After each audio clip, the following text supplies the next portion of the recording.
magsasalita na ako. Magsasalita. Hindi, kasi simulan ko na agad. Tatanong na ako agad. Kasi mainit ako dito sa ito eh. Kasi dati kang NPA. Ay, dati NPA. Ito lang mga tanong ko tungkol dati sa NPA. So, kilala mo yung sino-sino mga NPA ngayon? Oo, may mga... Teka muna, hindi pa tapos. Okay. Go. Easy. Okay, go. Pero pag NPA ba, kailangan sigaw ng sigaw? Hindi naman. Kailangan na marespeto ka rin. So, pero kilala mo kung sino-sino itong mga NPA na to. Kasi may mga sinasabi dito na tayo daw ay napapagharian at nakapasok na ang komunista dito sa loob ng kamara. Anong komentaryo mo dito sa mga tanong ko? Yun, Wow. Ang galing, parang nasa plenum tayo. Parang nagpupulong, Jay. Parang nagpulong, Coach Oli and Master Judea. Anong masasabi mo sa tanong na ito? Kahit tama po yung observation na yon. Nagkakaroon po ng paghahari-harian at pamamayagpag ang ginagawa ng CPP, NPA, NDF at mga kaalyado nila sa loob ng House of Representatives. Sapagkat nakita natin kung paano nila kinokontrol at dinodomina ang mga pagkakataon na mayroong mga committee hearings at kapag mayroon silang gustong ipitin at labagin ng mga karapatan ng resource persons ang ginagamit ng mga tirador, itong mga NPA o CPP, NPA, NDF or mga dati na CPP, NPA, NDF. Coach Oli, qualify ko mayroong nasa aktibo na CPP, NPA, NDF, Brother Jay and Master Judea, mayroong dating sinipa ng CPP, NPA, NDF na nandyan din magkakasama sila. Very strange bedfellows, so to speak. Sino itong mga sinipa? Teka muna, hindi mo sinagot yung isa kong tanong. Dami ko kasi tanong eh. Yes. Pag NPA ba, kailangan laging galit? Hindi. Pero may isang katotohanan sa tanong mo, Coach Oli. Ang isang training sa radikalisasyon sa paglaban sa gobyerno ay ang pagtatanim ng hatred. Yung pagtatanim ng galit. Galit sa gobyerno. Galit sa gobyerno, galit sa otoridad, galit sa rules, at galit sa sistema.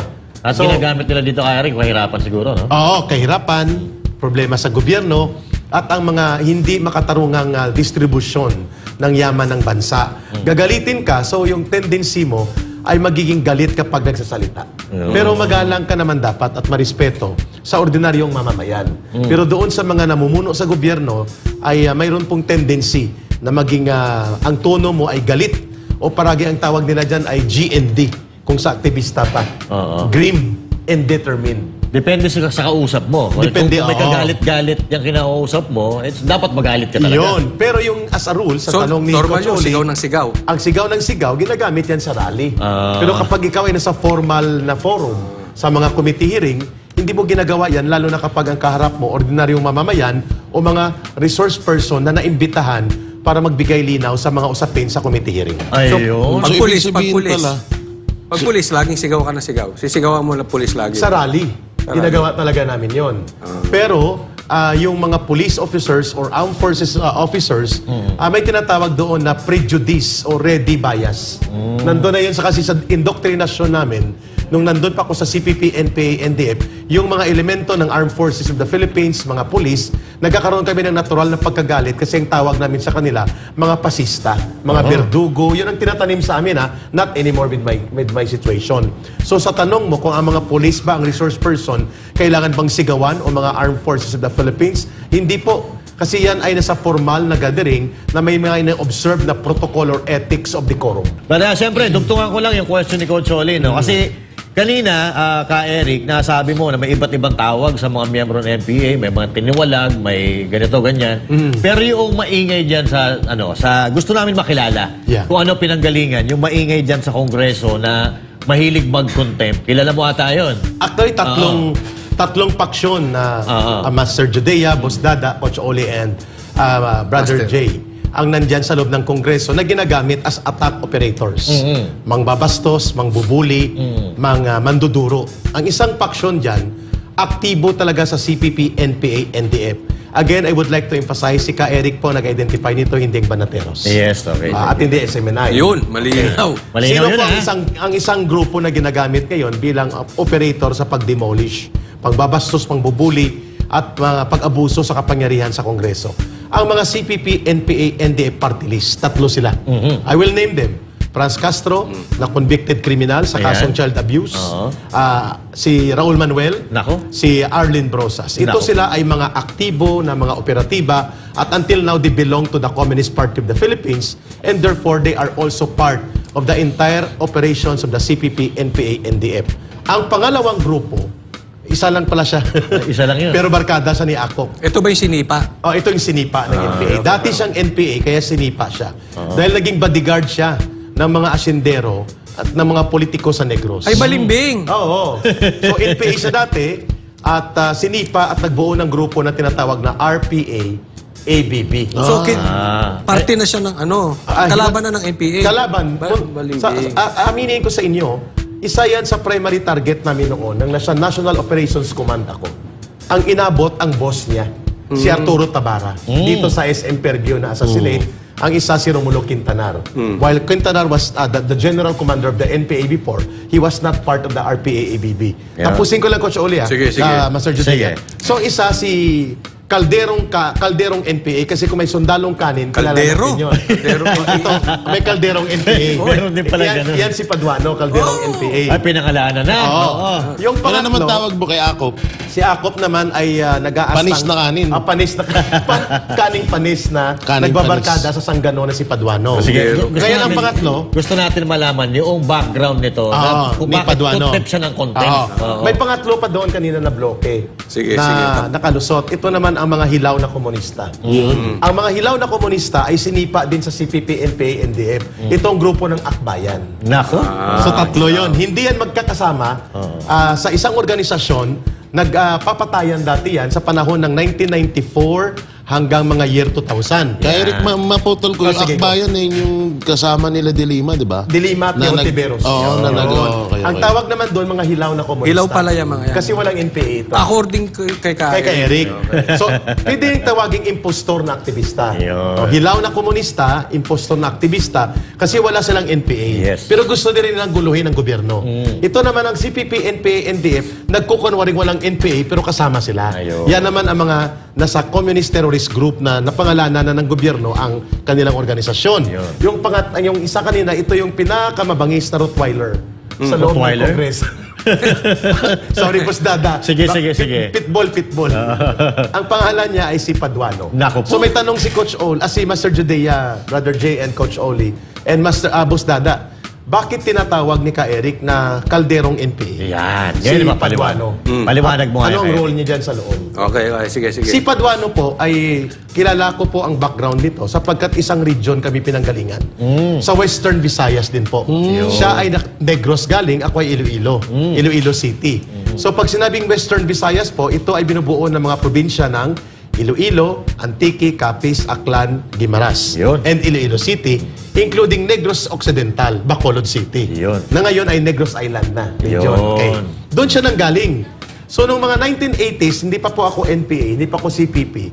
Ang kanyang kakolektiba, ibig sabihin isang unit sila, naatasan sila na magsagawa ng urban operations. Ang tawag dyan ay partisan operation. Armed City Partisan. So, dineploy sila na may birahin silang target na pulis sa Paglaom Sports Complex sa Bacolod. Nako. So, ito yung mga early 80s, no? Papatay nila.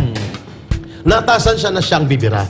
So, team of 3 yata sila. May dalawang backup, siyang birador. Birador pala. Oo. Nang bumunot siya ng kanyang 45, ayon sa kwento ng team na yon na naabutan ko sa Panay Island, na galing Negros, ang pangalan na gamit niya na noon ng sa RPA na siya Karapali Luwalhati.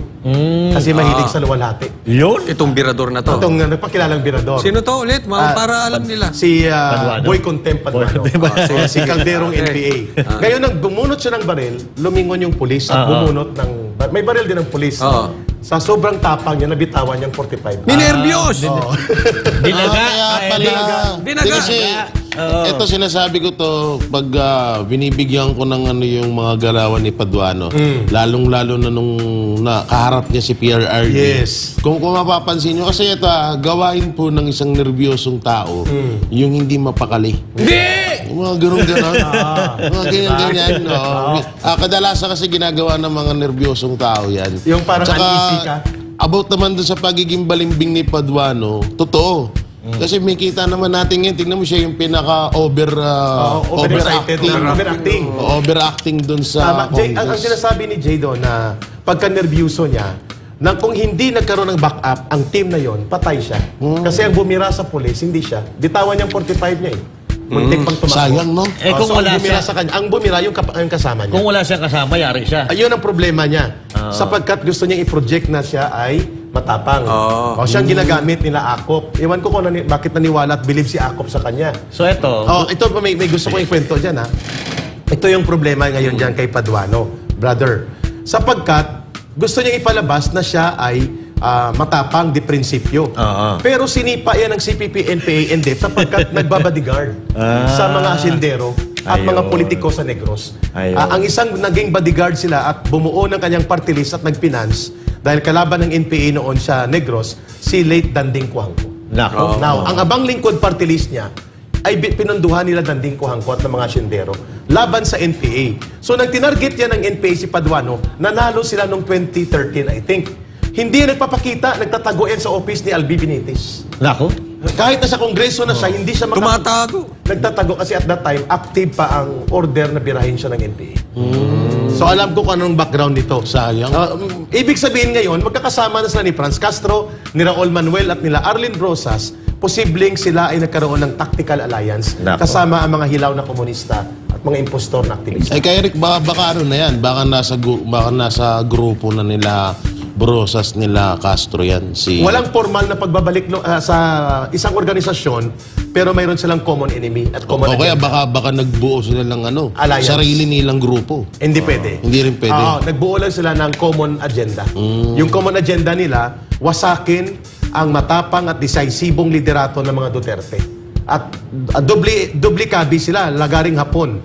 May pundo na, may kita pa. Iyo. At the same time, nakakapagpostura sila as if they are crusaders sa loob ng Kongreso. Iyo. But in fact, hindi. Sila ang mga numero. Kung may banateros, mayroong sabotaheros. Sila yun. Sila. Pero ito ka, Eric, Ito ano? yung sabotahero. Kaya Eric, ididiin lang natin. Kasi ito personal knowledge mo to eh. Alam Apo. mo kung saan ang galing. Kasi you belong to that particular group. Before. Diba? Before. Kaya nga, ito, hindi sila pwedeng tumanggi. Kasi ikaw mismo na nagsasabi na nandun ka sa loob nila dati. Kilala ko sila. Oo. So, ito pala si Paduano, lumabas po pala ito noong humina na yung NPA. Nung nagkaroon ng split, Oo. 1992, 93, 94, ang naiwan na platoon ng NPA sa Negros, out of 16 platoons, isang platoon lang. Nako. 15 platoons nag-RPA-ABB. Kaya pinagdidisarmahan nila ang mga NPA. At no less than former General Raimundo Jarque, na nag-defect sa NPA, ang nag-confirm na ang grupong yan ng mga RPA-ABB, including Paduano, at the late Arturo Tabara, ay mga bodyguard ng mga asyendero at politiko sa Negros. Nako. Boss D, baka may gusto kang idugtong o itanong kay Ka Eric na maliwanawan tayo ngayong gabi. No? Hello, Ka Eric. Ay, Oo, Boss Dada. ang tanong ko lang, since sinasabi mo na konektado itong si Paduano sa makakaliwa, safe to say na itong kanyang party list ngayon, kasama doon sa mga listahan ng mga identified na legal fronts ng CPP-NPA. Boss Dada, hindi siya officially part kung hindi alliance. Kasi ang party list ng CPP, NPA, NDF na silang bumuo at nagpapatakbo, 4 ang naiwan. Yung Bayad Muna, na tumatakbo pa rin, sila Colmenares, no? Yung, Bayad Muna. Pinatalsik na dati yan eh. Oo, so sa CPP pa rin yun, Boss Dada, at supporter ng NPA. Ang pangalawa, yung Kabataan NPA Recruiter Party List ni Raul Manuel. Yung pangatlo, yung Gabriela NPA Lover Party List. At yung Alliance of Communist Teachers. Yun. Yung ni kay Franz Castro. So saan doon ang abang lingkod ni Paduano sa tanong ni Boss Dada? Sige. Sila po ay extension ng alliances. Sila po ay hindi formal sa CPP, NPA, NDF, but they also join the common agenda, which is to destroy ang political influence and legacy ng liderato ni Pangulong Duterte at ngayon pinagpapatuloy ni VP Sara Duterte. Ayun. Yun ang common agenda nila. Hanggang doon lang. At ang pangalawang common agenda na nakalimutan ko, pera-pera. Pera-pera. Tsaka, eto, nagsasabuatan sila hindi para... Sa prinsipyo. No. Hindi sa prinsipyo, hindi para sa pagpapaganda Hindi. sa bayan, kundi para pabagsakin ang pangalan Duterte. At ang buong gobyerno gulungin. Yun. Kaya At tawag ko sa pera-pera. kanila, Boss Dad, pera-pera. Ang tawag ko, Boss Dada, sa kanila, Ang banateros ay kontra korupsyon, kontra kurakot, kontra abuso sa gobyerno. Ang sabotaheros na sa loob ng gobyerno para magsabotahe. Nako. So ang kanilang common agenda, Boss Dada, magsabotahe sa gobyerno. Yun. So they are hitting two birds in one stone. Yes, kasi may kita na. May kita na, nadi-destroy pa nila yung Duterte Exactly. legacy. Yun ang tinatawag na lagaring hapon. Kasi ngayon, kahit walang naniniwala sa kanila, patuloy pa rin yung kanilang mga propaganda na yung drug war on drugs ni PRRD, katulad ng sinabi ng isang kongresista dyan na budol daw. At may malala pa siyang sinabi, I will identify him. Sige. Iwan ko bakit naging police general at naging abogado to si Akop. Tinawag niya na Grand Criminal Enterprise ang war on drugs ni PRRD at isa daw na Grand Criminal Conspiracy against the Filipino people. Linyada ng CPP, NPA, NDF yung kanyang Correct. ginagamit. Talaga? Linya ng CPP, NPA, NDF, ang line na yan na binabanggit ni Congressman Akop na dating general sa police at naging abogado pa at nagpapakilalang investigador at ang hindi niya lang idinagdag ay siya involved sa Kuratong Baliling, yung hindi dinagdag niya. Sabi niya, ako'y abogado, investigador, pero dapat dinagdag niya, Kuratong Baliling. Kuratong, Yan. So it means Sino-sino to? Si Akop? Si Akop. It means to say, Eric, na itong kongreso natin ay infested na ng CPP-NPA. Kasi At- yung mga lumalabas sa bibig ng kahit yung mga dating Yun. pulis, parang ito yung salitain. Propaganda ng mga, line mismo ni Juma Sison yan. Di ba? Ang line na the grand conspiracy of criminal syndicates pretending to be war on drugs at ang pagtawag sa war on drugs ni Pangulong Duterte as the grand criminal enterprise, linyada ng CPP Central Committee yan sa propaganda Correct. na binibitbit ni Akop at pinapalakpakan ng mga hilaw na komunista at ng kanilang mga sabotahero sa pamumuno ni Paduano. Yo. At ginagamit nila ito ngayon sa propaganda para i-malign, pakasamain ang imahin ni Vice President Sara Duterte at ang legasiya ng decisibo at malakas na pamumuno ni Rodrigo Duterte. Saan ba dati ito si Akop, kay Eric? Si Akop naman, sila ang enablers. Hindi yung sa PNP, Naging CIS, CIDG, CIDG. superintendent, Naging commander ng CIDG, naging general, hindi ko alam kung nag-2-star general siya, pero ang alam ko, Brigadier General. Brigadier General. And then siya noon ay nag-resign sa panahon ni Ramos kasi itong Kuratong Baliling, na rub-out case na kanilang niratrat ang mga kriminal na ang may alaga, police din. So para mawala ang mga ebidensya, ang isa dyan senador involved, nagtumatakbo, yung author ng Joint Resolution in House Senate number 10. Kung bakit may liquidation by certification. Parang kilala ko yun, Oo, yung senador. ganito buhok nun. Naniniwala ba kayo? sige. Mga partner, kayo ba ay naniniwala na kapag ang isang tao ay magaling magbintang, most likely siya yung tinuturo niya yung sarili niya. Totoo Sabi yan. niya, sa tuwing tumuturo ka ng isa, yung tatlong daliri nakaturo din Exactly. sa'yo. Tama. Kayo ba ay naniniwala dyan? Tama ka dyan, Boss Dada. At maganda yung tinura ninyo na binuksan nyo itong talakayan na ito. The real grand conspiracy to destroy the Filipino people and our country's democracy and to abuse the process of democratic institutions ay hindi po mga Duterte, kundi ang Kongreso na pinamumunuan ni Martin Romualdez. Yun. And that is the truth. Sapagkat hindi po mamamayagpag itong sila Paduano, sila Akop, itong mga CPP, NPA party list, at ang iba pang mga kagrupo, mga hilaw na komunista, kung walang pumupundo, walang nagpuprotekta, walang kumukumpas, at walang nagdedirect. Yan. Meron akong kukwento. Ngayon daw, ang death anniversary ni Joma Sison. Oo, tama ka. December Saktong dating mo rin. 16. Yes. Ngayon. At Congratulations. Happy anniversary, death anniversary. At malamang ngayon ang mga komunista, Sorry. at ito po ay hindi po ito lingid sa kalaman ng taong bayan. Naglulupasay po ang mga komunistang mga nagpapakilalang hindi kami komunista, hindi kami NPA, nang mamatay si Joma, bumaha ang luha nila sa entablado sa UP. Sa pagbibigay ng parangal. At ngayong gabi, ang mga komunistang mga terorista na nagkukunwaring party list ay nandun, nagbibigay pugay sa 1-year death anniversary ni Joma Sison. Kaya pala may concert kagabi. Yes. Sa Malacanang. Parang nagsabay-sabay na sila, no? Parang may alliance talaga. Tama yung sinabi mo, Oo, alyansa ito ng mga conspirators. Tama si Boss Dada eh. Yung nagtuturo na gumawa ng masama sa bansa na hindi naman tanggap ng taong bayan, ay siya ngayon ang nabubulgar na gumagawa ng pananabutahe upang makagulo ang bansa, magkaroon ng mga hidwaan pang politika, lumala ang paglaganap ng krisis sa kabuhayan at ekonomiya, at tumitingkad ang mga bangayan sa politika dahil silang may gawa. Bakit? Kapag nangyari po yan, mananatili po ang pagkontrol nila sa poder at itong mga komunistang terorista ay mananatili po sila na sila ang magmamaniobra ng mga kaguluhan habang nagpapalakas ng armadong puwersa nila. So ulitin ko lang, Jay, Dada and Coach Oli and Master Judea, hindi sila isang grupo. Pero ang may pinakadelikado dyan na nasa bahagi ng alyansa ay ang CPP, NPA, NDF sapagkat may armadong grupo. Yes. Ito si Paduano, hindi. Wala na siyang armado, pero siya ay bodyguard na at bata-bata ng mga politiko, kagaya ng barkadahan nila ni Akop.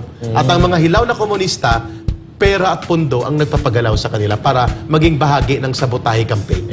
Nakakatakot pa dito, no? Hinahayaan ng gobyerno na mabuo at dumami sila dyan sa Kongreso. Sa Kongreso. At hindi lang sa Kongres, may mga iba pa dyan sa iba't ibang panig ng government. Na samantalang, noon nawala naman yan at tinugis nga yung mga yan, nagkaubos-ubos. Pero ngayon sila pa ang mga may kapangyarihan na magpakontem sa isang attorney, Isa pa yan. magpakontem sa isang PNP, Sa isang general. sa isang general na samantalang gumawa ho or naging bayani ng bayan natin, naging inilaan ng buhay para sa bayan natin. Nakakalungkot lang isipin na bakit pinagbigyan ng pagkakataon ng presidente at ng lalo na ng speaker na makagalaw yung mga makakaliwa na yan. Which brings to the question ngayon, Coach Oli and Master Judea and Boss Dada, ang binanggit ni Antinora ni Jay. Ito ba si Karapali Luwalhati o si Paduano ay absuelto na sa mga kasong kriminal na isinampa sa kanya? Walang record kung na-dismiss o hindi. Yan ay tanong natin. Tanong ito Tanong natin. At kagaya ng tanong kung may 1.8 billion pa talaga. Delikado tayo dyan, Eric. Easy. Yung ano pa yun, with kapag galit ka pa daw, additional, 500K. Boss Dada, magandang tanongin ito sapagkat ang mga pinatay nila ng mga sundalo at pulis, ang sabi ni Major General Orlando De Leon, Marines, sabi niya, sorry for the word, in English please, kasi may mga nanonood na hindi naman marunong kaagad sa English. So, i-translate ko, inihian. No? Umiihi si Paduano sa puntod at libing ng mga bayaning totoong nagtanggol ng demokrasya, mga pulis at sundalo, sapagkat ang pinakulong ng PMA Class 1988 yan. Nako. So, ang word na ginamit ni Major General Orlando De Leon, retired Marines, Paduano is making a feast, feasting on. Iniihian niya ang puntod ng mga bayaning sundalo at pulis na pinagpapatay nila. That is a very strong message coming from retired Major General Orlando De Leon. At nakakabahala yan sapagkat sino po ang nagkakanlong kay Paduano aside kay Akop at sa Congress? Ano po mga krimen niya? Mga pinagpapatay nila, pinag-ambush nila. Nagpasori ba ito? Na-absuelto ba ito? Na-amnesty ba ito? These are gray area. 22 PNP, 22 police ang namatay, di umado doon sa kay Paduano sa issue nila. Iyon, isa pa yon. At ang daming pinatay ng NPA nung nasa NPA pa siya at nung nasa RPA-ABB sila na dapat mapanagot siya. Lalo na ito pati si Franz Castro.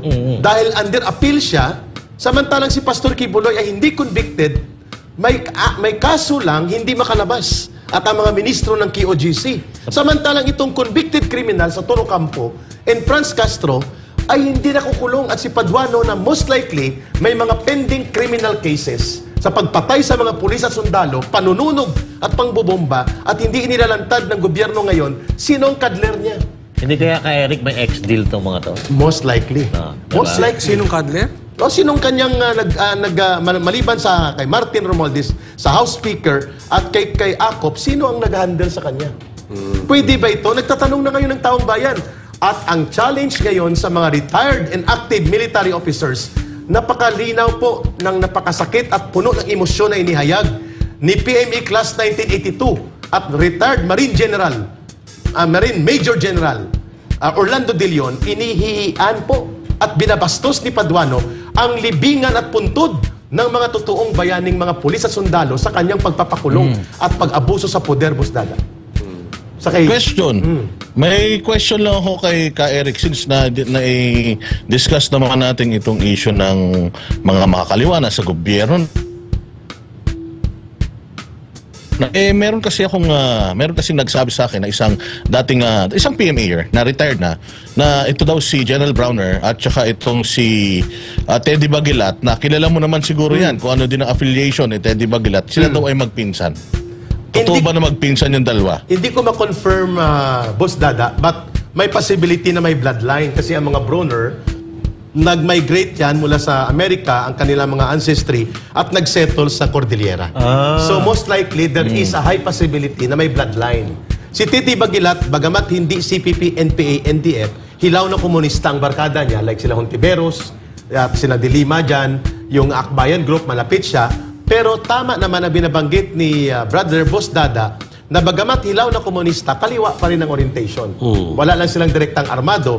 So is there a possibility na may bloodline connection sa Chief of Staff? There is a possibility. But on the question of professional integrity of the Chief of Staff, ni General Browner, nasa sa kanya yan para kanyang patunayan na hindi siya maapektuhan ng bloodline or political influence sa mga pamilya na kanyang kalinya sa kanyang bloodline, like itong kung possibility na may connection siya kay former Congressman Teddy Bagilat na isang mga agitator din kalinya ng mga hilaw na komunista, dapat patunayan niya ito. At lalo na pong binabanggit, this is a big challenge for him to speak up as a Chief of Staff. Yes. Hayaan mo ba na insultuhin ang Philippine Military Academy at ang mga graduates nito ng isang mamamatay tao?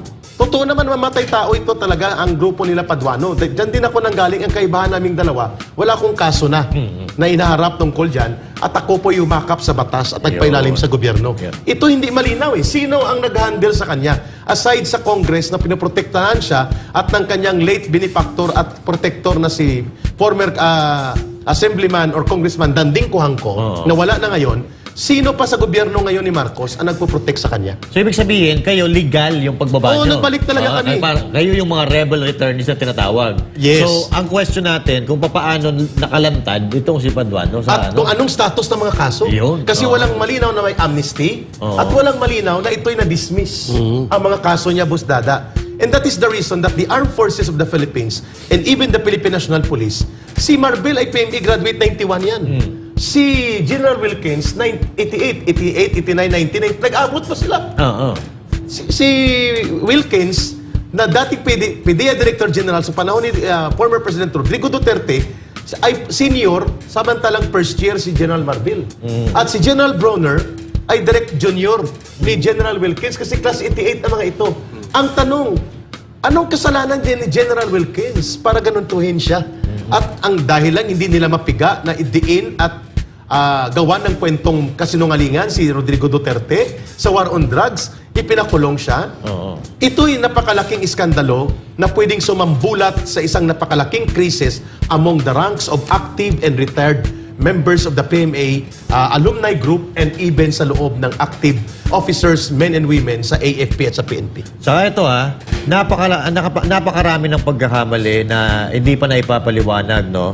At katulad nito si Grijaldo, di ba kaya? Isa pa yun. Si Grijaldo, siya po yung nagsiwalat na pinipilit siya ng 2 kongresista na magsalita laban sa mga Duterte na hindi siya pumayag. Correct. Kaya ang kapalit, nung ginawa niya na yun, kinontempt siya. Tsaka hindi basta-basta contempt yung ginawa sa kanya eh. Pinaaresto. Siya ay nasa ospital, bagong opera, pinapuntahan doon ng mga sergeant at arms ng inaresto, idinala doon sa kwarto na pinagdalhan kay Attorney Zulaika Lopez. Sa House of Representatives. House of Representatives. Kung tutuusin, ito dapat kung ikaw ay matinukang tao, yung tao na yan, bagong opera eh. Dapat naka-hospital arrest man lang yan. Hindi mo doon dadalhin sa So, pero ang bida dito, Paduano ulit. Kasi siya nagpa-contempt din. Siya nagpa-contempt. At nakakaantig puso po ito. At Boss Dada, Ang nagpa-contempt doon si yung taga Tagig, yung babae. si Zamora. Si Zamora. Naunahan siya eh. Oo, si Zamora. Ang kay Paduano, si Wilkins. Ayun, oo. Ang kay Lopez, si Franz Castro. Kaya nga dyan nga tayo inis na inis eh. Dyan nga tayo inis na inis ka, Eric. Kasi bawal tumawa dyan sa Kongreso. Tama? Tama. Pagka nagtatawanan kayo, nagsasalita kayo, bawal. Pero pag sila, pwede. Nagbibiruan pa sila. Yes. Nung kinontempt nila yung si Coronel eh. Boss Dada, naka-experience ako niyan, Coach Oli, Nang kami kinontempt na una ako kay Ma'am Badoy ng mga 8 oras. Siya kasi gabi na alas 10 na or 9, ako ay mga alas 2. So mga 8 oras akong nauna ng contempt. Ang isang nagbigay ng pananakot sa akin, si Akop. Nako. Sabi niya, baka hindi mo magustuhan ang gawin namin sa'yo. Aba? Yun talagang word niya. Huwag mo kaming pilitin gawin namin ang hindi mo magustuhan. Sinagot ko siya, so be it. Oo. If the nation will see na walang karapatan ng mga resource persons dito, gawin nyo. At si Paduano, tumayo talaga ko, Boss Dada. Sinadya ko yun na gawin. At hindi ko pinagsisihan dahil sinasabi niya na out of order daw ang request ko. Ang sabi ko, very basic. Ang mga resource persons na walang abogado, hindi basta-basta kine-cross-examine dito. Kasi karapatan yan sa kasaligang batas. At kung ano man ang sinabi ko nung nakarang hearing na walang abogado na nag-guide sa akin, marapat ko na hingi na yun ay i-delete. Nagalit siya. Tapos nang nagagalit na siya, tumayo ako. Sabi niya, huwag kang bastos. Sinabihan ko talaga siya, hindi Lagi ako naman bastos. galit yun eh. Palaging galit. O palagang... Pinaglihi nga sa sama parang ng loob yun. pinaglihi sa Watusi. Parang hindi mapakali, no? Parang nilalagyan Si ng Watusi. attitude boy. Ang sabi ko sa kanya, hindi ako bastos. Nagpapaliwanag ako. Kaya marami po nagsimpatya noon ang tinawag ko silang kangaroo court. Sapagkat walang hustisya, Boss Dada, muro-muro, bullying, at walang kinikilalang batas. Ang opening statement ko was very clear. Ang sabi ko sa kanila, this Congress and this committee, you are not above the law. Yan, tama. Anniversary nyo rin ata eh. Noong December 5. Mag-iisang taon na. Oh, isang Tapos taon. kahapon kami na-release. Isang taon ng bilis, Malay no? mo, umabol ka pa. Kay Eric, ano na pala? Kay Eric, nag-upgrade na rin pala ang House of Representative ngayon, no? Kasi kung matatandaan natin, may ang Korte nasa House of Representative na. Ang COA nasa House of Nandun na rin. Representative. Ngayon, pati pala hospital, meron na. Kasi, oo. ultimong si General na kaka-opera lang, doon isinugod, siya. imbis na doon sa hospital. Okay, at nandun na rin po ang BJMP. O yun pa, BJMP, nandun na rin. At maya-maya lang nandun na rin ang New Bilibid Prison. Ilan ba kwarto dyan? Palagay ko dapat magdagdag sila dyan eh. Kasi araw-araw may pinapakontempt sa halos eh. Pero kung mayroon dapat makulong, mula sa galit ng taong bayan sila. Dapat hindi na yan palabasin. At ang malala pa rito, kay Eric, baka yung Malacanang, dalhin na doon. Mukhang kahit wala doon ang Malacanang, ang poder ng Malacanang nandun na. Extension ng Malacanang ata yan. Parang line, extension ng Malacanang. Extension. So sa madaling salita, parang wala sa Malacanang ang Ang totoong presidente. poder, correct. Kundi nasa House of Representative ang Yun. presidente ng Pilipinas. Maganda. Extension lang ang Malacanang. At matakin mo magandang observation, Coach Oling, binanggit ni Jay Busdada. The President is the Commander-in-Chief, Yes. according to the Constitution. Ah, Siya ang Commander-in-Chief ng mga police at ng Armed Forces of the Philippines.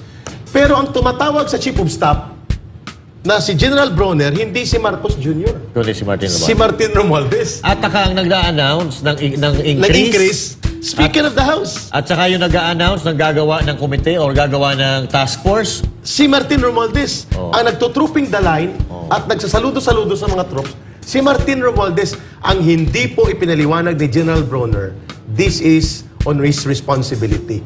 Kinaltasan sila ng 18 billion pesos Kita mo. na para sa modernisasyon at pag-upgrade ng kapabilidad ng ating bansa na lumaban sa external threat at binigyan sila ng toothpick na equivalent ng tag 200 pesos increase sa subsistence allowance from 150 to 350 na pera ng taong bayan yan. So okay na sila.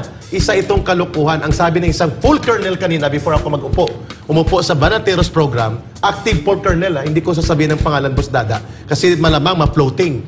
Sabi niya, niluluto kami ka Eric sa sariling mantika. Ayaw. At binabastos ang aming integridad sapagkat hindi naman nila pera yan, kinaltas nila ang totoong programa para sa development ng armed forces. Imbis na dagdagan yan, ay kinawa nilang parang pulubi kami. Na akala namin may increase kami. Yun pala tinanggalan kami ng napakalaking pondo na 18 billion sa modernization. Sa totoo lang kay Eric, hindi lang sa ano yan eh. Hindi lang sa AFP ginawa. Kundi ginawa na rin yan sa PNP. Ang pinakamasakit pa dito, yung mga politiko, pag binibigyan sila ng budget, bilyon. Samantalang yung mga Pilipino, pag binibigyan ng budget, lalong-lalo sa mga bagyo, sa mga baha, sa katulad sa milyon lang eh. Katulad lang yung tatlong plywood, 3 yero, 3 2x2 yung binigay sa kalating mga kilo ng lansang. Oo, samantalang sa mga politiko, bilyon ang pondo. Agree. Ang masakit pa dito yung AFP at yung PNP. Biro mo kakaltasan nyo Kinaltasan. ng Napakalaki. kanilang yan na lang din yung pasalamat nila sa gobyerno Exactly. sa likod ng kabayanihan nila, tapos ganyan ang gagawin nyo. At ang Nakakalungkot malupit pa yun. dyan, yung NPA pa mismo, ang mga nagkakaltas ng mga ano na yan. Ng mga budget. Ka Eric, meron lang akong tanong. Right, ha? Coach Oli. Kasi kung susundan ko yung mga binanggit mo, sabi mo, si Ako, pulis. Police. Si Paduano, NPA dati. NPA. NPA ka. So magkasabot, NPA. magkasabot na ang pulis o NPA o sila lang? Sila lang. Kasi magkasama sila okay. eh. Magandang tanong. Nag-aapira na sila. Magandang tanong. Ang unang nag-appear si Akop at pumalakpak doon sa pagpapakontempt ni active CPP operative Franz Castro kay Attorney Lopez. Face bomb sila, tapos nagkamustahan. Ngayon, kamustahan din sila at palakpakan ni Paduano. Kasi magkumpare sila sa Los Sabotajeros na grupo sa loob ng Kongreso. Kaya mga pala. mananabutay. Sa tanong ni Coach Oli, is there now an alliance among the PNP or retired PNP generals like Akop? Sa tingin ko, limited sa kanila. Sa kanila. Therefore, kailangan ma-expose ito sa PNP na ang ginagawa ni General Akop ay hindi po kapakanan ng security forces ito. Pinapalakas niyang loob ng mga ex-NPA at active NPA operatives and supporters at pati po ang grupo na nananabutay sa gobyerno sapagkat ginagamit nila for political demolition job. So sa tanong ni Coach Oli, ang sagot ko ni Ka Eric, there is no formal alliance right now na pati sa PNP or AFP ay nagkakaroon ng alliance ang mga communist operatives at mga supporters ng NPA sa loob ng Kongreso. I think limited ito sa loob ng Kongreso. Yun. On a limited agenda Yun. to do systematic and comprehensive demolition job against Rodrigo Duterte and Vice President Sara Duterte. Yun. So, base dun sa sinabi mo kanina ka, Eric, no, na tawag dito, dito nga sa mga NPA na nagsasabuatan at limited, no? Limited.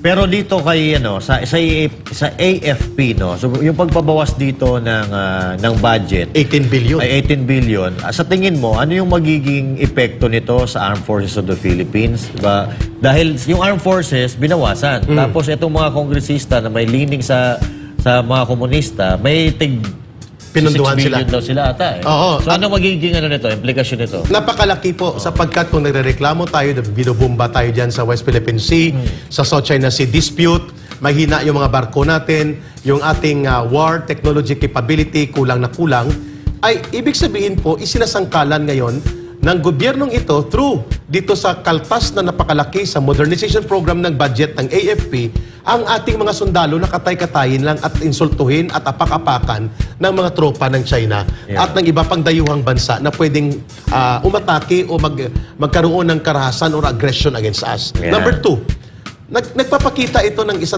napakalaking iskandalusong sitwasyon. Hindi natin binabudgetan ang ating mga sundalo, binibigyan natin sila ng toothpick at na allowance at gusto nating pasalamatan sila.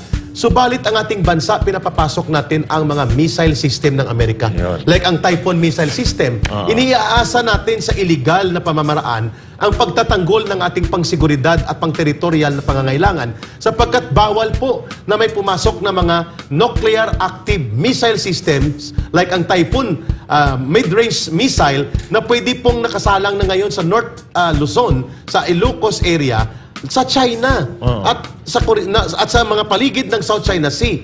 At dahil dyan, para nakampante ng government natin na hindi na tayo mag-budget sa AFP. Tanggalin natin ang budget, gawin natin ayuda, bigyan natin sila ng toothpick, at gamitin natin sa electoral and political bribery, bahala ng Amerika na magpapasok ng missile system nila. That is a scandalous travesty of the Constitution. Grabe. Illegal po ito. Illegal nga eh. Katulad ng uranium na nakapasok. Uranium na 100 kilograms 100 kilogram. na nawala biglang investigasyon. Oh. Walang update, walang news, walang statement from the President or from the Malacanang. Parang alitagtag drug case din. Nawala rin. Nawala rin. Oo. So para talagang wina-wash out talaga nila lahat ng mga pinag-uusapan na tatama sa kanila. Correct. Parang ganun ang nangyayari. Boss D, baka may gusto kong ihabol. Na question kay Eric or Okay anything. naman, wala naman na. Oo, lahat naman na ipaliwanag naman ni Ka Eric at importante lang kasi para sa akin talaga malaman yung affiliate ng isa sa mga yung pinakamataas na posisyon diyan sa Armed Forces doon sa mga makakaliwas. Yes, Importante na yung at pinuno, hindi ba? Importante malinis. Correct. Walang affiliation sa mga makakaliwa, lalong-lalo na kung ikaw ay nasa armed forces. Kasi ang daming mga sundalo na na nagbubuwis ng kanilang buhay para lang sa pagligtas sa ating mga Pilipino. Kaya talagang importante para sa akin na yung mga itinatalaga ng pamahalaan natin ng mga pinakamatataas na posisyon diyan sa armed forces pati sa mga sa PNP talagang kapita-pitagan at kailangan walang bahid. Yeah. Boss Dada, narinig kaya ni General Bronner kasi kahapon nagpalabas siya ng statement na kinukundina niya ang CPP, NPA, NDF at hindi daw siya papayag bilang pinunong general ng hukbong sandatahan Naks. na manunumbalik ang CPP, NPA, NDF. Mukhang naririnig niyang tanong na ito ni Boss Dada. Oo, pero may punto si Boss Dada. If you are leading a security sana, sector agency... napakaganda nun. Yes, go. Go ahead, Boss Dada. Hindi, totoo. Ganda sana nun, kung totoo yun. Yung sinasabi ni General Browner, napakaganda nun. Kasi ganun ang dapat, hindi ba? Dapat talaga walang doubt sa puso, sa isip ng mga Pilipino kung pinaglalaroan ba tayo. Kasi sa totoo lang, sa panahon ngayon, napakahirap magtiwala. Ang dami kasi ngayon mga lip service Dami nagsasalita, pero iba naman talaga yung ginagawa at iba naman talaga yung mga yung mga likaw ng bituka. Kaya gustuhin man nating maniwala, sa panahon ngayon, napakahirap ibigay talaga sa kanila yung tiwala na yan. Tama ka, Boss Dada, and I conform to that, lalo na sa loob ng Kongreso. If the generals, the leadership of AFP and PNP will remain silent na sa pagpupuna ng ganitong, sabi mo nga, Coach Oli, unholy and very questionable na mga accommodation of alliances sa mga komunistang, teroristang grupong nasa urban operation, hilaw na komunistang impostor na nagkokunwaring aktivista, at grupo ng mga dating NPA na ngayon ay magkakasabwat na, kung hindi po yan mapupuna, ang ating nangyayari ngayon na sitwasyon, sabi ni Boss Dada, parang hinahayaan natin ng ating gobyerno ay pasukin ng mga mapangwasak na puwersa at tayo pa nagpapacilitate kung hindi natin ito tututulan, lalo na kung hindi magsasalita ang security leadership ng ating bansa. That is a valid observation. Yeah. Maganda naman yung sinabi ni Browner. Yung sinabi lang ang maganda doon. Pero yung pinaka-meaning doon, wala talaga. Kasi isipin mo, isa kang general, isa ka sa mga leader, hindi mo ba alam ang nangyayari sa Pilipinas ngayon? Hindi mo ba alam nangyayari? Hindi mo ba nakikita na halos puro NPA na yung nagmamanipula sa lalong-lalo na dyan sa Congress? Correct. Diba? So parang nakakalungkot lang na isang leader, parang wala ding alam. No, gumaya ka pa dun sa isa, lahat na lang nang tatanong sa kanya, wala siyang alam. Ikaw din, wala ka rin alam. Pero eto kunin ko yung sinabi mo kanina ka, Eric, na may nakausap ka na isang high-ranking official Colonel sa PNP na nagsasalita AFP against what's happening to our country today. So, ako naniniwala pa rin ako na etong ibang mga kapulisan natin at ibang armed forces of the Philippines, yung mga kasundalohan natin, naghihintay lang yan ng timing para... Kasi ngayon, di sila pwede magsalita Kung active. Kung active. Kasi pag nagsalita sila, sila ay non-partisan, di ba? Apolitical, non-political. Supposedly. Dapat hindi sila nagsasalita. Pero dapat, magsasalita ka man lang doon sa mga nakikita mong hindi maganda sa ating gobyerno, di ba? At lalo na kapag delikado na ang pangsiguridad na kalagayan ng ating bansa. Yes. Boss Dada, habang nandyan ka pa, banggitin ko na to, Coach Oli, Brother Gian. Parang maalis si Boss Dada. Oo nga kasi parang... nandyan pa. Medyo nag-freeze lang. Okay. Pero nandyan pa siya. Ito pong gusto kong banggitin. Ang pagbusisi sa confidential fund at ang inatake nila si Vice President Sara Duterte is already opening a nightmare. Bangungot po ito sa security sector. Bakit? Hindi lang po dito pwede nilang tirahin si Vice President Sara Duterte. Pwede rin nilang tirahin later on kapag nawala na mga Duterte si Marcos. Na mga komunista. Madali na lang. Kasi madali na mahina siya. At titirahin na nila pati ang Intelligence Service of the Armed Forces of the Philippines, National Intelligence Coordinating Agency, National Security Council, sapagkat walang pumipiyok na binubusisi nila ang mga intelligence project, binubusisi nilang intelligence operations at confidentiality of information related to confidential programs in pertaining to security programs. Hindi lang po ito usapin na may ina-allege silang korupsyon kay Inday Sara, which the Commission on Audit hindi po nakakita ng ganong report. Yes. Ito'y napakadelikado kapag hindi pinuna ang ganitong taktika na gagamitin ang committee hearing upang atakihin ang Confidential and Intelligence Security Fund ng gobyerno sapagkat binubuyangyang natin ang ating pangsiguridad na kakayanan sa mga kalaban ng Estado na nagtatago ngayon sa loob ng Kongreso through party list operations na kinakanlong ng liderato sa House of Representatives. Ayun. Matitindi yung binitawan mo, Ka Eric. May question. Sige, Boss Dit. Bitawan mo na yan. May tanong ako, isang mabilis. Ulit ang tanong para sa akin, para kay Ka Eric. Sige. Masasabi mo ba, Ka Eric, na sa tinagal-tagal na laban ng CPP-NPA na maging mainstream dati silang underground masasabi mo ba na ngayong panahon ni Bongbong successful ang CPP-NPA? Kasi dati nagrarally sila sa kalsada lang pero ngayon nakakapasok sila sa halls of the Congress at doon na sila binibigyan ng boses ng mismong Congress. Sa tingin mo, sir? Yeah, tama ka, Boss Dada. There is a high Klaro ba? level ng pag-unlad ng kanilang taktika sa parlamentaryo. Dati sa kalsada sila at mantakin mo, hindi sila masyadong napapansin at hindi nga nako-cover masyado unless magkaroon ng pukpukan sa rally. This time around, cover sila, pinupunduhan sila, pinoprotektahan sila, at may plataforma sila in the formal channels of the government like Congress. Pambihirang pagkakataon po ito, Boss Dada, na nangyari. At kapag yan ay nagtuloy-tuloy, is there a possibility that their operations to destroy the government by joining the government and then later on overthrow the entire system will become successful alongside the recovery of the armed components sa NPA? Yun. There is a high possibility for that kapag hindi natigil ito. So malaki ang posibilidad na pati yung armed forces natin, PNP, sila mismo mag-disarma? Mapahinaan nila. Mapahina, tapos... Kasi pati budget, pahinain nila. Pati confidential fund, bubusisiin nila. Hindi ka na makagalaw at ang mga general hindi makapiyok kasi nga pwede kang makontempt, pwede kang mawala ng budget. Ang malala, ang mga armed forces of the Philippines ay gusto nilang manumbalik sa barracks. At ang NPA, kunwari may pistocks, makakapanumbalik sa mga baryo.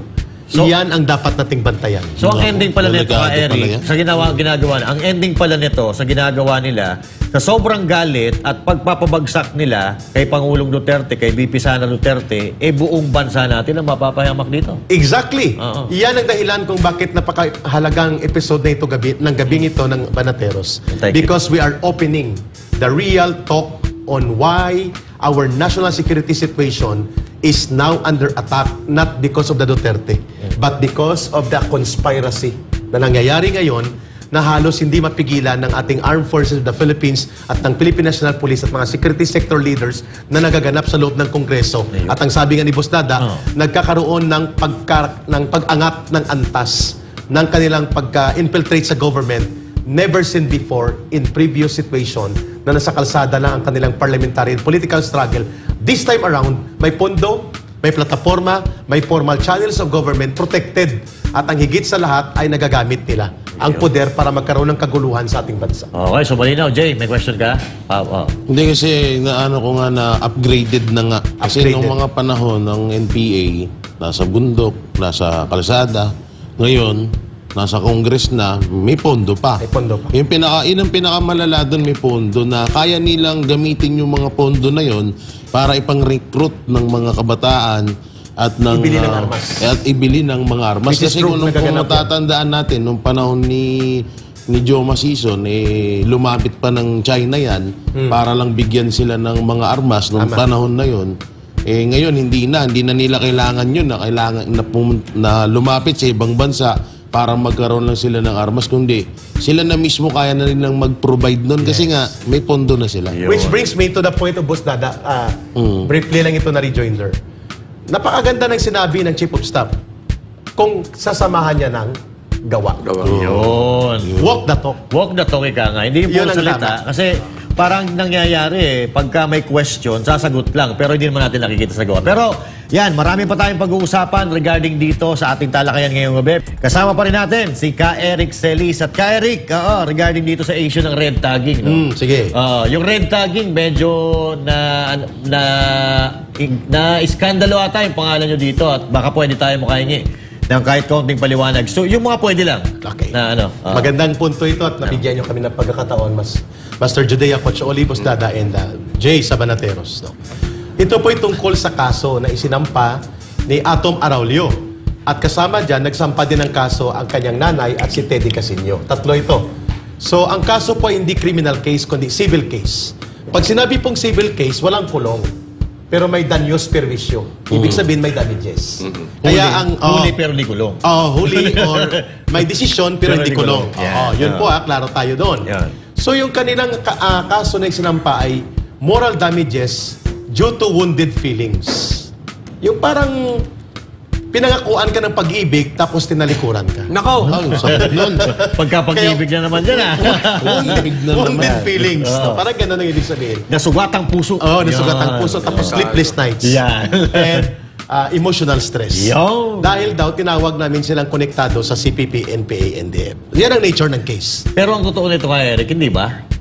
Huwag mo nang dugtungan. Baka malagdagan pa. Nagulat ako sa punchline ni Coach Oli. joke lang, Ani joke Master lang. Judea. Hindi naman ba totoo? Yun nga ang sabi ng mga taong bayan. Bakit hindi ba totoo? Tanong lang naman yun. Ang sagot dyan, pag yung tanong ni Master Judea, siya makakapagsabi nun. Ayun. Okay. Hindi ako. Dininay ba niya? Hindi. Dininay nila. Dininay nila. Sabi nila, hindi kami CPP, NPA, NDF. Pero hindi nila kinukundina ang CPP, NPA, NDF. In fact, pinapalakpakan pa rin nila at pinagtatanggol. Na ito po nangyari kay Ato Maraulio case, no? Nagkaroon po kami ng requirements under the rules of procedure sa court. Kahit civil case, may stricto na rules. One of the rules, Boss Dada, Coach Oli, Master Judea, and Jay, ay ang mag-submit ka ng pre-trial brief. Yung pre-trial brief, parang folder yun ng iyong mga posisyon, mga testigo mo, ebidensya na gagamitin mo, parang summary ng iyong gagawin sa court. So both ang complainant at kami na mga defendant. Na-delay ng 1 day ang aming abogado. Kasi at that time, nandun din siya sa Congress. Sino ba abogado yan? Ang abogado natin ay taga Pinoy Legal Mind. Volunteer lawyer siya. Si Attorney Mark Tolentino. Ayun, si So hindi Attorney ko Mark. naman siya sinisisi kasi at that time, loaded sila nila Attorney Rolex Soplico sa Congress. Kasi kinakatay ang ating SMNI franchise. Yeah. Ng mga taong member ng tinatawag nilang Quadcom ngayon. Sila din, the same people. So na-delay ng 1 day. Pero may higpit pa lang rule sa court, Boss Dada. Pag na-delay ka sa pre-trial brief, parang basketball, default. So hindi kami pinapresent ng ebidensya, testigo, at kung ano-ano pang trial defense. Wala kami sa hearing. For more than 1 year, ang nag-hearing sila Ato Maraulio lang. Wala kaming ebidensya maliban doon sa aming affidavit lang. Hindi kami nakapag-present. Hindi kami nakapag-cross-examine. That is a miscarriage of justice. Paano ba nangyari kay Eric? Kasi nga na-delay sa pre-trial brief, nag-rule ang court. Wala na kayo. Magde-decide kami according lang sa sinubmit nyo. But you will not be able to present. Ngayon, humabol si Atty. Mark Tolentino sa Court of Appeals, dininay ng judge. Kasi sabi ng judge, while you are appealing to the Court of Appeals na payagan kayong makasama sa trial, itutuloy ko ito because discretion namin yan na hindi entertainahin hanggat walang ruling ang Court of Appeals. Pwede kami mag-proceed. Minadali ang trial at minadali ang desisyon. At itong nangyari, naging tuloy, ang unang namayagpag at nagbulgar nito ay ang CPP online platform na bulatlat.com. Sa pangalan pa lang, napakasama ng meaning. Bulat-bulat. Parang bastos ang pangalan. No? Bastos eh. Bulatlat.com. Sa ibang salita parang binulgar or naungkat. Naungkat. Doon po nalabas ang desisyon. Doon ko nakita, may desisyon ha. We were not even informed about that. Kahapon or Friday lang yata naka-receive si Atty. Mark Tolentino ng desisyon ng court. So hindi pa po ito tapos. Sa mga gumagamit po dyan ng kwentong ito na may red tagging na naganap, wala pong red tagging. Ito po ay issue ng moral damages. Sapagkat hanggang ngayon, dito sa Banateros, clarify natin walang batas na nagsasabi na may krimen na red tagging. Even sa konstitusyon, even sa revised penal code, Correct. or any special law. Yeah. There is no law defining or penalizing the word or the crime red tagging. Therefore, something that is not being covered by the law is not existing. So, ibig sabihin, dito sa nangyari sa inyo, hindi na naman dito nasunod yung due process. Yun. Exactly yun ang argument ni Atty. Mark Tolentino sa Court of Appeals. Bigyan kami ng pagkakataon na mag-present ng evidence, mag-cross-examine sa kanilang testigo at mag-testify ang aming mga testigo din. Hindi ito pinayagan. So, ibig ko pong sabihin dito, aabot po ito definitely hanggang sa Korte Suprema. At ang punto de vista dito na sinasabi natin, hanggang ngayon po, hindi po napatunayan ng desisyon sa Atom Araulio case na may red tagging na nagaganap. Sapagkat there is no law that defines or penalizes red tagging. Walang krimen na red tagging. Pangalawa, there is no provision or any decision of the Supreme Court na nagsasabi na may red tagging. At pangatlo, yung binabanggit nila na tagumpay sa Diduro case. Diduro was a collective ko dati sa CPP sa Iloilo na nagtago ngayon sa Germany as asylum seeker. Inakyat sa Supreme Court ang kanyang writ of amparo. Petition ito for protection laban sa isang Army General na nag-retire na sa 3rd Infantry Division. Ang sabi ng Korte Suprema ay mali dito ang RTC. Dinismiss eh. Ibalik sa RTC Region 6, magkaroon ng hearing. That was the decision. Pero may tinatawag Coach Oli, Boss Dada, and Master Judea na isang rider. Ang tawag diyan sa prinsipyo ng batas, obiter dictum. Kung sa atin na Coach Oli, footnote. Hindi siya desisyon.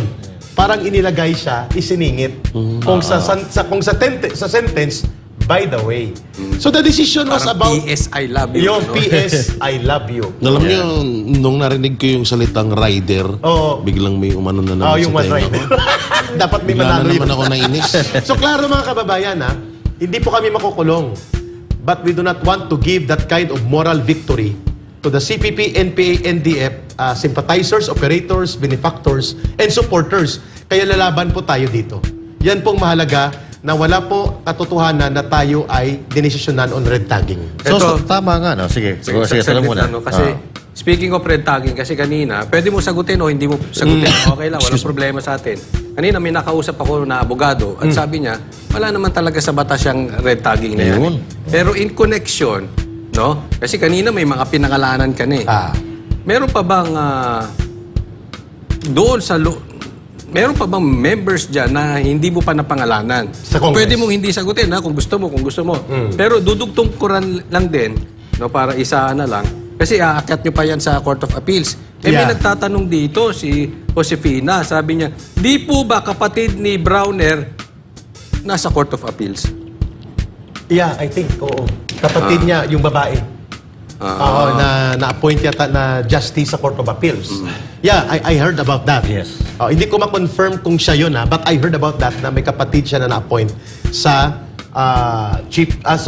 sa Court of Appeals as justice. Ngayon ang tanong ni Coach Oli, iaakyat ito sa proseso ng batas hanggang Korte Suprema at mayroon pa ba kung hindi na pangalanan ng mga konektado sa CPP, NPA, NDF? Right now, yung tatlo po yung kilala. Pero ang mga staff nila at mga consultants ng ACT Teachers Party List, ng Gabriela Party List at ng Kabataan Party List, lahat ng ito, mga staff nila, mga CPP din po yan. Na nag-ooperate actively sa loob ng Kongreso. Napakadelikado po kasi Jay, nakalimutan kong sagutin kanina ng sabi mo at gusto ko tong banggitin sa kay Boss Dada. One of the objectives namin sa CPP, NPA, NDF, ang tawag namin dyan, bureaucracy infiltration. In simple words, pag-infiltrate sa government. Yan. Ang isang layunin namin dyan, maliban sa pagkuha ng pondo, paggamit ng programa ng gobyerno pabor sa revolusyonaryong pagkilos ng CPP, NPA, ay ang pangangalap ng impormasyon. Yan. The active intelligence gathering of the CPP, NPA, NDF are now given full steam operation inside Congress. Yun. Kasi pwede silang humawak ng mga dokumento. Yun. Reports, intelligence reports, pwede nilang gamitin. So dahil Kaya mo kay pala- Eric, delikado yun. No? Delikado. Napaka-delikado. That is very dangerous. Kaya pala, gano'n na lang ang pagpupursige ni Castro na malaman lahat ng mga intel At mga projects ng confidential kung saan fund. napunta yung confi ni VP Sara Duterte. Because hindi yan tungkol sa korupsyon. Kasi wala siyang mapatunayan. Wala. Tungkol yan sa pangangalap ng impormasyon para gamitin laban sa gobyerno. Mula sa loob ng gobyerno. So sa madali, Be, no? bakit hinahayaan yan? Na alam na, sa akin na, sa palagay ko, alam din ng presidente yan. Alam ng lahat yan. Ng mga leader Sana. dyan. Alam nila yan Na sana. Nalalaman niya. Ikaw ba, sana hindi, Eric? sana hindi tulog no? Ikaw ba, Eric? Naniniwala ka ba na alam ng presidente yung nangyayari sa kanyang gobyerno? Ang sagot ko dyan, wala siyang pakialam. Mas malala ang walang alam kaysa walang pakialam. Di ba? Kasi kung walang alam, may pagka-inosente. Inosente. Ang walang pakialam, alam Wala, mo may bahala. nagaganap na mali, wala kang pakialam. Bahala kayo dyan. Bahala na kayo dyan. Oo. Kasi nakuha ko ng pagka-presidente. Tsaka kapag wala kang alam, gagawa ka pa rin ng ano na malaman mo yun. man. Pero kung wala kang pakialam, Wala ka nang pakialam. Kawawang Talaga. tambay. Bakit ba nyo Tsaka ginagambala obvious naman eh. nagpapahinga eh? Nagpa-party pa nga eh. pala, lagi kasing Nagpa-party-party, Ay, nakabalan nyo. pero nandun na si balutin mo ako. Sino? Ganyan, ang Oo, mga tao. nag-hug na, nag-group hug na. Nagsama-sama na yung mga Pero- tao na walang prinsipyo. Yun. At tinatawag nila dati na ang pinakamalalang kurakot at kawatan sa history ng political history ng Pilipinas ay Ay, ang mga Marcos. Marcos. Pero group hug na sila kagabi sa park. Beso-beso na, no? But anyway, kay Eric, gustong-gusto pa natin pahabain itong talakayang ito. Kaya lang, nandiyan na si Rad Mario. Hindi, joke lang yun.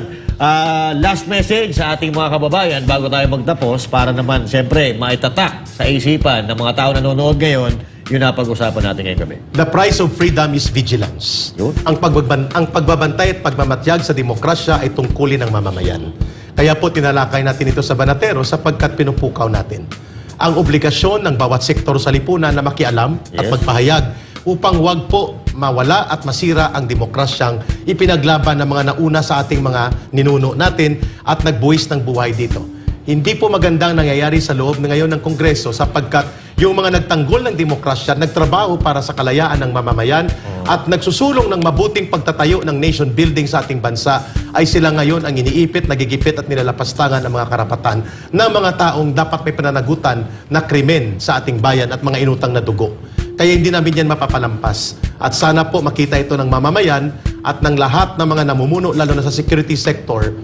The destruction of our government and our democracy may not come from the streets right away, but it will come definitely from inside the government if we will not do something about this very scandalous tactical opportunist alliance na nagaganap ngayon among the CPP, NPA, NDF, and their factions with the faction of political forces na nagkokontrol ng pundo at kapangyarihan sa lower house. Yan. At ito pati rin yung ating mga ordinaryong tayo, na mga ordinaryong mamamayan, may papel po tayo dito sa ating bansa. Ang papel po natin, magsalita po tayo pag may nakikita tayong mali. Pagka, wag na nating ipagtanggol ang mali. Katulad sa nangyayari ngayon May mga tao pa dyan na talaga namang mali na pinagtatanggol pa. So, tayo, na mga ordinaryong Pilipino, maging bahagi po tayo ng solusyon.